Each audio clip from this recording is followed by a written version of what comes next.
War Eagle, and good morning to everybody. What's up? We are the War Report here with you. I am your man, Ike Jones. I got Caesar in the place as well as Mike G. B Will is playing daddy right now to somebody else's kids. I don't know who he's got over there. He's babysitting or something. No, I'm just kidding. But B Will couldn't join us this morning. Maybe he'll join us at halftime. But y'all know what it is, man. We're in here, the War Report. Get the formalities out of the way. You can follow us on Instagram and Twitter at the War Report. You can also subscribe to us on YouTube. Like and subscribe over there. Make sure you are tuning in to all of the things that we are doing related to Auburn athletics. Fellas, Outback Bowl today. How y'all feeling about it? Well, you know what? I feel pretty good. I feel pretty good because Derek Brown's playing. Mm-hmm. That definitely gives you some confidence for sure. Yeah, right. So we'll see. Minnesota is actually one of a few teams in the country with 1,000-yard rusher and 2,000-yard receivers. So those guys, quarterback's almost at 3,000 yards. Yeah, I mean they've been producing on offense all year, but we've been slowing people down all year. So I mean the only team that really got off on us offensively was Bama, right? And I don't think they're Bama. So yeah, I mean I feel pretty good about this one today. I'm looking to see if I wanted to ask you guys today, as of this bowl game, is it fair to still call Bo Nix a freshman? No, I think freshman went out of the window around Ole Miss. What game would I say freshman would have been the last one I would call him a freshman? Probably the end of October. I mean, for me. Yeah. The Ole Miss game probably would have been would have been his first non-freshman game to me. Just because he's played enough snaps. He's literally played almost every snap this year. If you take out the Wildcat snaps and maybe the 3 snaps that Gatewood got, then Bo Nix has been in there or save, the blowout games where we got to see a little bit of the backups. But yeah, no, this is not a freshman start for him anymore. Right. No. Yeah. I just feel like this, I think that's what all the Auburn fans are going to be watching today, right, is how is Bo Nix going to play? I don't think we have a whole lot of questions about the other positions on this offense. We know we've got a ton of senior linemen graduating on the offensive line. So we expect them to play well enough to win the game. But in terms of the future of Auburn football, unless you're in the playoff, right, these bowl games are really about kind of like tuning up for the future, right? The other question I wanted to ask you guys was, is there anybody that you guys want to see get time in this bowl game that hasn't probably played all year? That's a good question. I would say, that hasn't played all year. Probably no one that hasn't played all year. I just probably want to see a little bit more of what we have in the receiving core. And I do want to Boobie has been so up and down in being able to hold on to the ball that I'm hoping we can get some of the other running backs in there. Specifically, want to see what we can do in the run game. If Boobie's not going to be the primary guy carrying the ball, hopefully he can hold on to it. But and depending on how the game goes, yes, I would like to see us flex some of our depth at the running back position, certainly. I'm feeling a sense, to answer your first question, Mike, cautious optimism for this game. To your point, to reiterate your first point, our defense has done a good job of making good offenses not great. And so I'm expecting the same here. Minnesota's a balanced offense. Right. A lot has been made about their passing game, but the reason that passing game works is because they have a 1,000-yard rusher who can hurt you as well. And so that's usually been one of our main objectives, is to slow down the run. And really it goes down to, will Derek Brown and Davidson and the rest of the D-line continue to be as dominant as they've been all year, basically. Right. And if they're able to control the line of scrimmage, it's going to be tough for Minnesota to be comfortable doing what they've been accustomed to doing all year long. On the offensive side, I've been reading articles, and this is what makes me nervous, guys. I've been hearing guys talking about Bo Nix and how he has matured and have grown. Right. That makes me a little nervous. I'm looking to see it. I want to see some growth. He didn't look bad in the Iron Bowl at all, compared to previous SEC games where he struggled. So that was encouraging to see. I'm looking for him to build off of the Iron Bowl and continue to just basically manage the game and get the ball in the hands of our playmakers.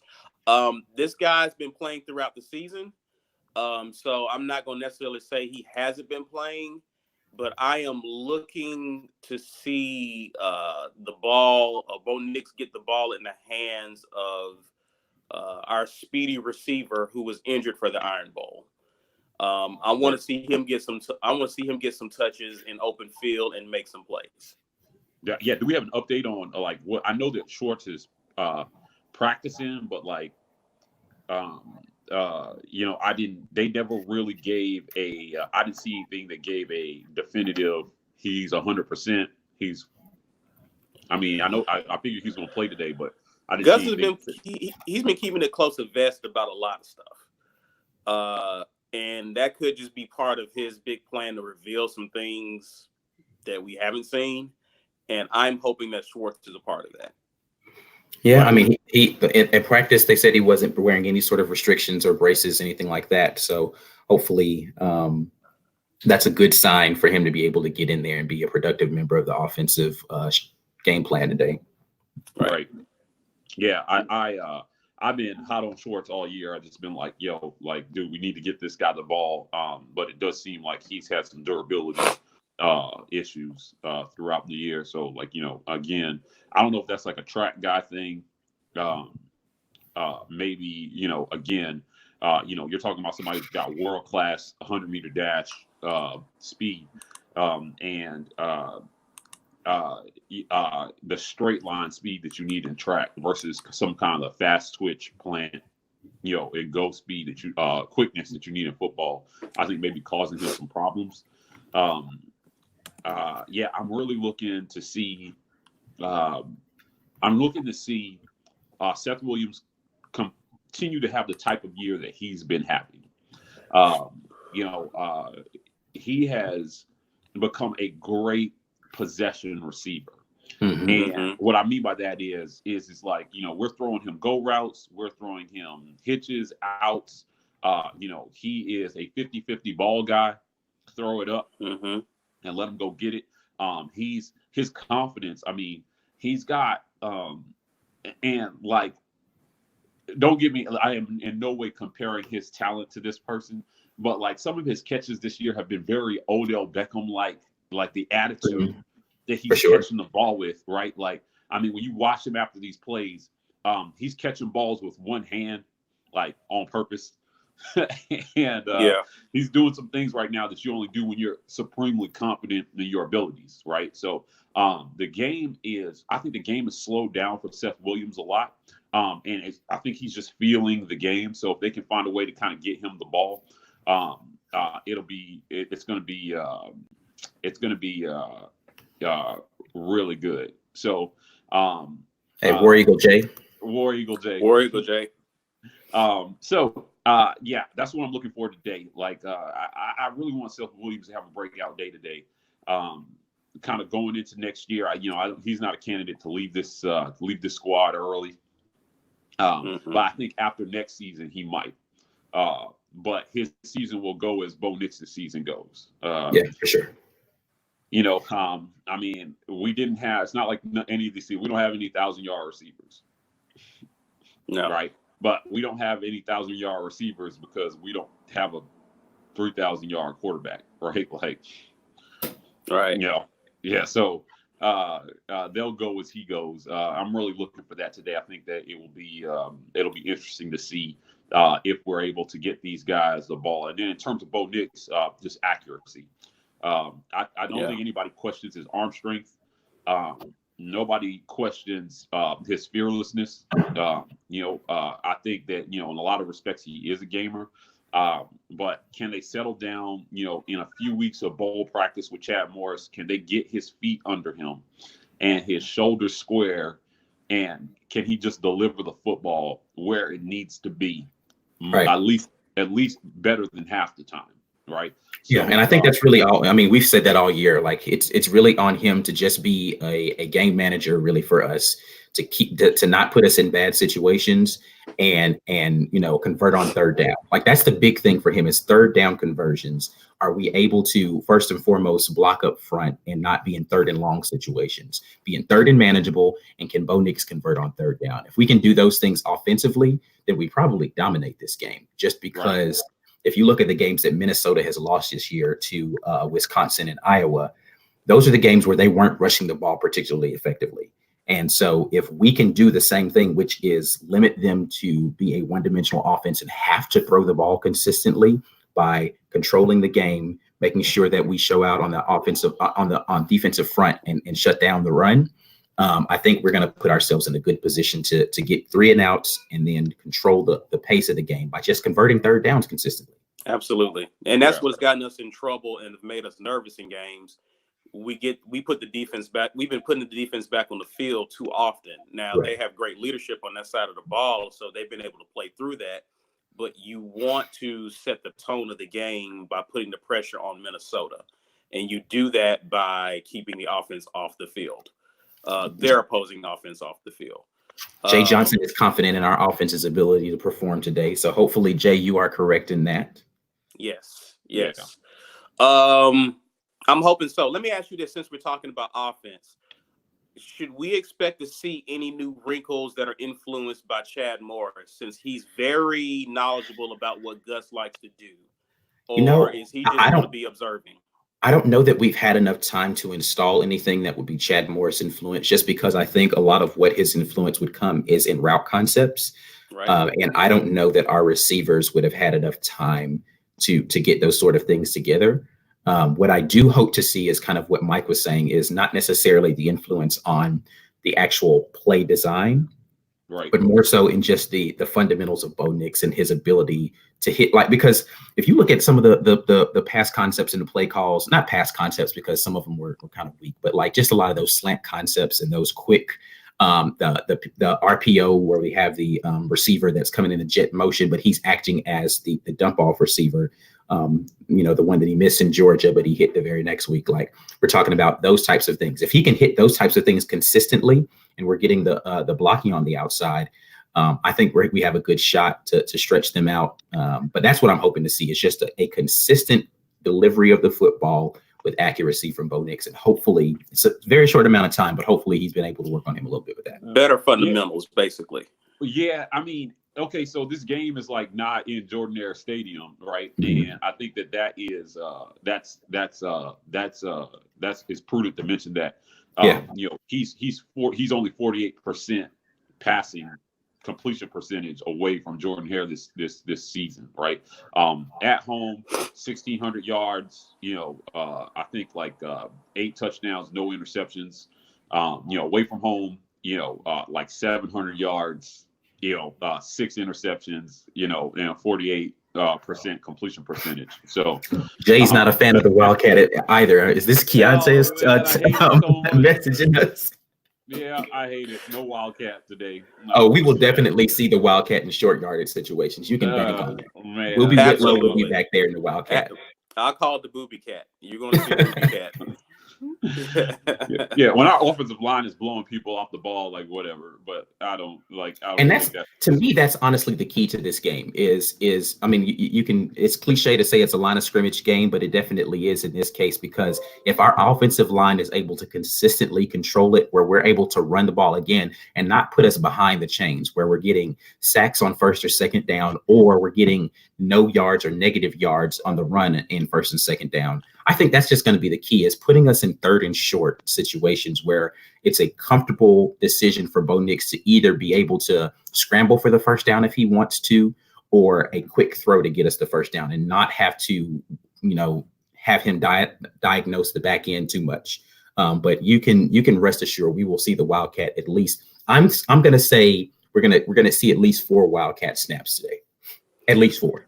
I will, to piggyback off something Jay comment on, typically in these types of games with Gus having weeks to prepare, he will throw. It may not be Chad Morris influenced, but he will throw in something that we haven't seen all year just to give the opposite team something to think about.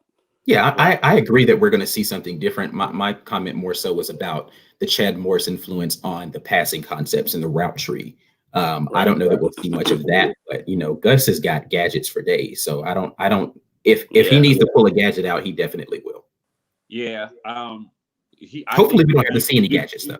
Yeah, these bowl games, he's really shown like he'll pull out all the stops in these bowl games, offensively. I don't think they'll leave anything on the table against Minnesota, right?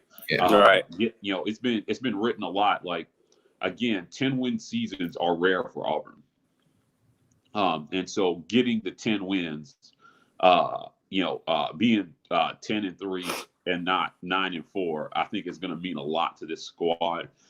So the game plan is going to reflect a bit, dare I say, probably a little bit of reckless abandon. Like, like this is the last game. What do we have to lose? Let's go for it. For a lot of the seniors on this team as well too. They want to go out. I mean, they want to go out winners. And there is, that's for sure. And that's the one thing that I think is motivating or encouraging for me. I think that defense, specifically, you're talking about the defensive line with those seniors there. And you got Jeremiah Denson and Daniel Thomas on the back end. Those guys don't want to lose their last game at Auburn. Right. So they're going to come out motivated to shut this team down and really prove why they are the best defense in the country. Yeah, I mean, listen, that defense is full of killers, right? Like, and I read an article where Denson was talking about the future of the Auburn secondary, and he really thinks that Jamie and Sherwood and Smoke Monday and these cats, have a chance to be really something special, kind of following them up. Right. And we hear that kind of player speak every year, but we saw some of that on the field. Smoke Monday, has a nose for the ball, like he's just kind of always around the ball, and and he's coming with bad intentions when he arrives. Like I love the way he plays. He hits. He can rush. He can rush off the end. When they do corner blitzes and get to the quarterback. I'm just really looking for this defense to do what they've been doing all year. Yeah, I like the young guys that we have on the back end. McCrary, Monday, Sherwood. Yeah. Those guys compete. They're tough. They have the physical edge where they're going to come in and they're going to be run stoppers as well. Like you mentioned, that they're going to be able to blitz well, and they're pretty sure tacklers. So I do like the future of our back end, even though we've got some seniors that are going to be leaving there. But I agree with Jay here as well. Derek Brown's going to have a field day. If they call 1 or 2 holding penalties early in this game, he might have like 5 sacks. So, and I think the teams that they struggled with as well. Again, we're talking about stout defensive fronts. You're talking about Wisconsin, who plays a stout defensive front. Iowa's not as stout, but I don't think that they've seen a defensive front like the one that they're going to see today. Right. Right. I mean, how many defensive fronts exist like that in the country? They avoided Ohio State, so it remains to be seen what they would have done against them. Probably Isaiah's War Eagle, man. Hey, War Eagle. I think that if for these types of teams, like Derek Brown may not, like his stat sheet may not reflect it, but him blowing up plays and disrupting the timing of this offense, how they adjust to that will go a long way to determining how successful they will be. And I think anytime you see offenses get their timing disrupted, they just struggle. Yeah, I wouldn't say it's disrespectful, the 7-point spread, just because I do respect Minnesota. I respect is honestly. I was about to say who I respect is that quarterback is he doesn't make a ton of mistakes. He's only got 6 picks this year. He's thrown 25 touchdowns. So he's not making a ton of mistakes on the back end.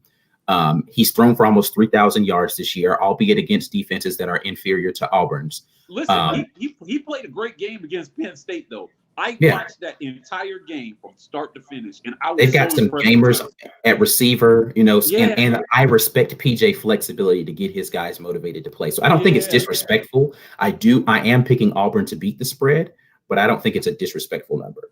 Yeah, I don't think it's disrespectful because we don't know what Bo Nix is going to do. right? Like that's the bigger thing. Is like I don't know what our offense is going to produce. I'm not that confident in what we're going to do offensively. Defensively, I believe we can stop anybody. But we can set them up to beat the spread defensively. Yeah. But for like 3 quarters. But like if I just kind of feel like we've seen some performances from our defense where, again, after seeing what LSU did to Oklahoma in that playoff game right there in Georgia, I'm like, and Kevin what they did to Georgia in the SEC championship. Yeah, right. Give Kevin Steele all the money, back up the Brinks truck, dump it all on his front lawn, like, in stacks of thousands. Because 23 points allowed to that LSU offense by this defense was crazy. On the road. Like, that probably might be one of the best defensive performances we've ever seen in a loss against a offense that is all-time great. This LSU offense will go down as one of the best offenses ever, right? So I just kind of felt like, all right, well, defensively, we have kind of played a little, like up and down to the competition at times. But, against LSU, for the offense to hold, the defense to hold essentially the entire game with the offense doing almost nothing was incredible. Right. And that's with not getting very many calls on the defensive line for holding. Yeah, like no holding. Right. Absolutely. Yeah. Absolutely. Because some of those scores, some of those no calls went on to be scores for LSU. Correct. Yeah. So if we can hold them with the refs not giving us any help up front to only 23 points, I do expect our defense to perform very well today. My question is still going to be the offense, and it's always been the offense all season. I mean, we played really great against a very pedestrian Bama defense in the Iron Bowl. We've put up some gaudy numbers against, Mississippi State and, Samford, like there have been gaudy numbers that have been out there. But again, if that offensive line's not able to provide a little bit of time or the running lanes necessary, we're going to struggle to move the ball offensively. Just because Minnesota's no slouch on defense. Like, let's not disrespect Minnesota's defense. Now they're not Auburn's defense, but Auburn's offense is not Minnesota's offense, right? Like, so we've got to be cognizant of that fact. Again, having said all of that, I still am going to pick Auburn to beat the spread. Yeah, absolutely. Yeah, absolutely. I'm just saying I wouldn't be surprised if we didn't. Oh man, Elijah. Yeah, I see you, cuz. Yeah, right. Auburn should win by 17. I've been hesitant to pick us by more than 14 against anybody but like Samford, right, this year, the way they played as the season progressed. Like I said, it really just comes down to that's if Auburn's going to win by 17, one of two things is going to happen.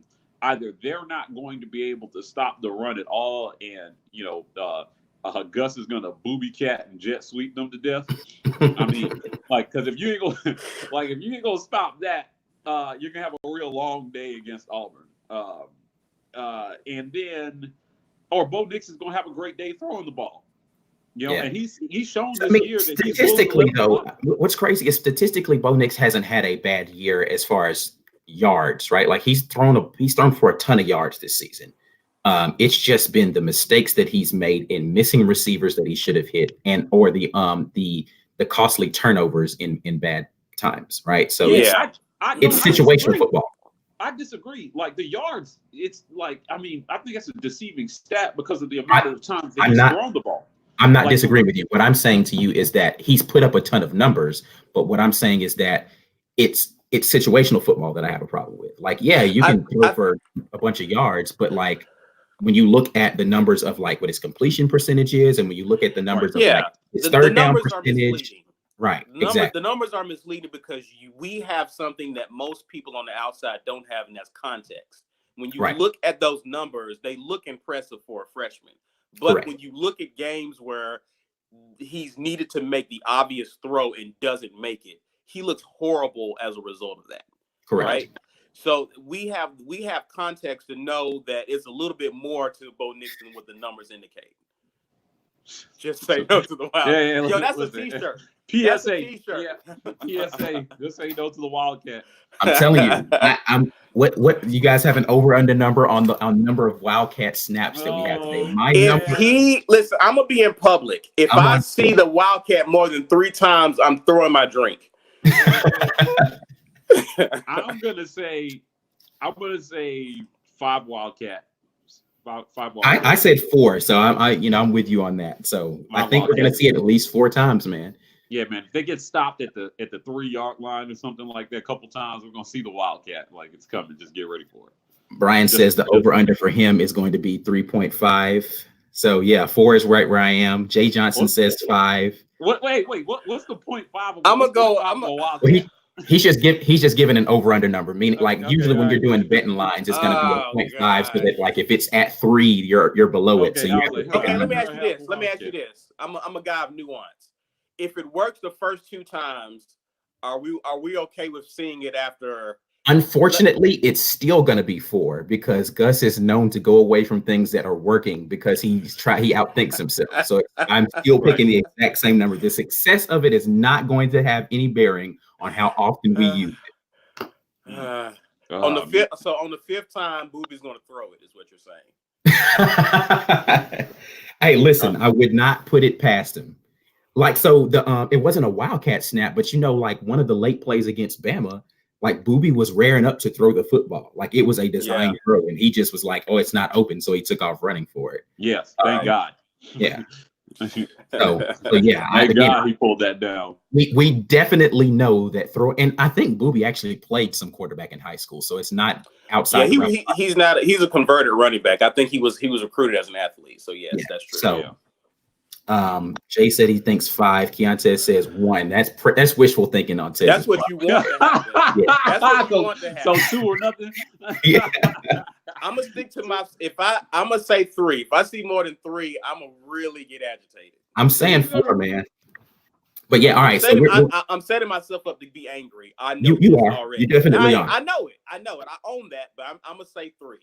All right, so we're running short on time here, so let's give final predictions. So just give me a key to victory, and then what do you pick in the spread, or if you want to throw an actual number out there for the score, we'll start with Caesar. Go ahead and kick it off for us. Key to victory, and what are you looking the score to be? Win 3rd down. Okay, what kind of 3rd down percentage you wanting to see? I am looking to see anywhere between 50, close to 50%.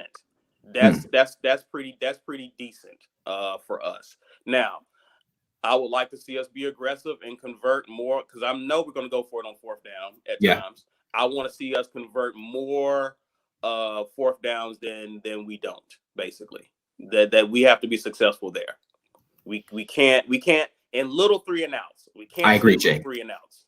Yeah. We're with you, Jay. All right, so what are your scores? He said he wants to see more of DJ Williams than Booby. Booby's just, you know what? I love how hard he runs. I actually love his vision. I hate his ability to hold on to the ball, and I don't like his temperament sometimes. So he's got to mature a little bit to me as a player overall before I'm fully on the Booby train. And that's mental. That's mental. Exactly. That's a mental problem. Yeah, physically he's fine. He just has mental lapses throughout the game sometimes, and it's disappointing because he's got all the tools necessary to be a great running back. He can catch the ball out the backfield. He has great vision when he's out there running. He runs hard. He runs through contact. He's shifty. He's got decent breakaway speed. He's not like a burner, but he literally has everything needed to be a great running back, except for the mental aptitude to stay king the entire game. Anyway, what's your score prediction, Jay? 34-24 Auburn. Okay, 34-24 Auburn. Mike, what you got? My key to victory is going to be staying out of 3rd and long. Mm-hmm. In this offense, in 3rd and 5 or less, Gus has a lot of options, to pick up, 5-6 yards. Outside of that, we're solely dependent on Bo Nix's arm, and I just feel like they need to stay out of those situations today. We're not particularly healthy at wide receiver. I just looked it up. They're listed. Schwartz is listed as probable. So is Eli Stove. Matthew Hill looks like he's not going to play. Shedrick Jackson may not play. I mean, we're not super healthy at receiver. So key to victory, again, stay out of third and long, and then I'll say, I'm going to put about 180 rushing yards on the day should secure the victory, because that means that we're probably controlling, time of possession, keeping the defense off the field. Just let's not let these guys go out having to play 3 straight quarters of defense, to win us a bowl game against a team that I respect, but I think is inferior to Auburn, from a talent perspective. They have I respect Tanner Morgan as a quarterback. I really like him. I think he's going to make a great backup quarterback in the NFL someday. But I don't see that there's enough here that this is a game we reasonably should lose. Final score, 35-21. If Bo Nix struggles, we're going to give up points because we may lose the field position battle and set them up for some easy scores. I haven't seen it. I hope that I'm wrong. If he doesn't struggle, then I would pick this game somewhere in the 40s, and with them scoring in the teens. But I'm gonna give them 21 points, an extra touchdown, just based on we make a mistake on our side of the field, they pick up an easy score. And my key to victory is one of them that you actually named, Mike, is going to be rushing. I think that we need to be above 150 yards in rushing in this game, closer to 200, because, again, that's going to be indicative of the fact that we are controlling the clock. I'm looking to be free of turnovers. Like, I don't think that we can afford to turn the ball over at all in this game, like fumbles, interceptions, nothing. So we need to win the turnover battle, whether we turn them over or not. We just can't give up the ball in turnovers. Hopefully, I'm looking probably somewhere around 13 to 17 points for Minnesota. I'm going to stick it at, I'll say 17 for them. And then I'm thinking we're going to score about 30. So 30 to 17 is what my final score is going to end up being for the game. All right. I hope we'll blow out. I hope. Yeah, I hope I'm completely wrong and we go out there and do what we did to Purdue last year in the bowl game, and it looks ridiculous.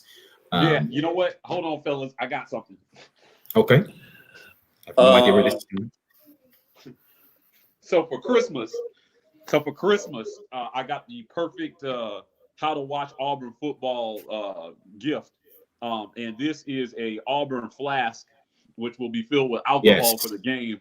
Yes, I need that. And if we're over on our Wildcat prediction, I think I'm gonna drink every time we run the Wildcat.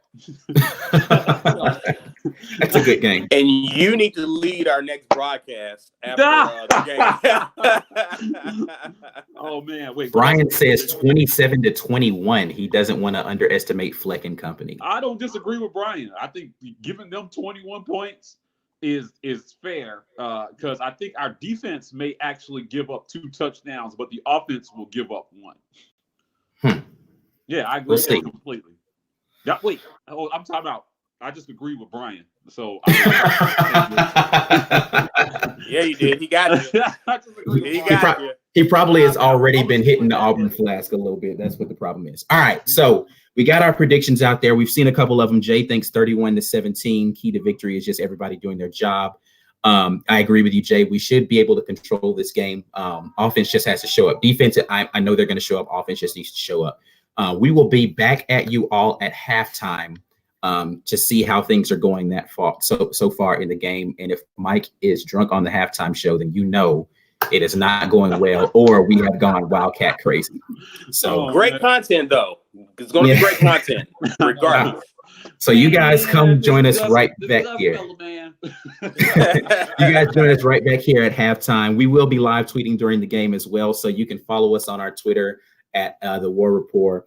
or you can hit us up on Instagram if you want to just kind of check in with us in the future. Also, if you're watching this on Facebook, we are live on YouTube as well. So click like and subscribe over there on the YouTube channel. We want to continue bringing you this great content even after this bowl game is over with. We'll be talking with you guys during the postseason. So thanks for the new people who've been tuning in today. We will look forward to talking with you guys at halftime. And as always, War Eagle. And Happy New Year. Happy New Year. Yes, sir.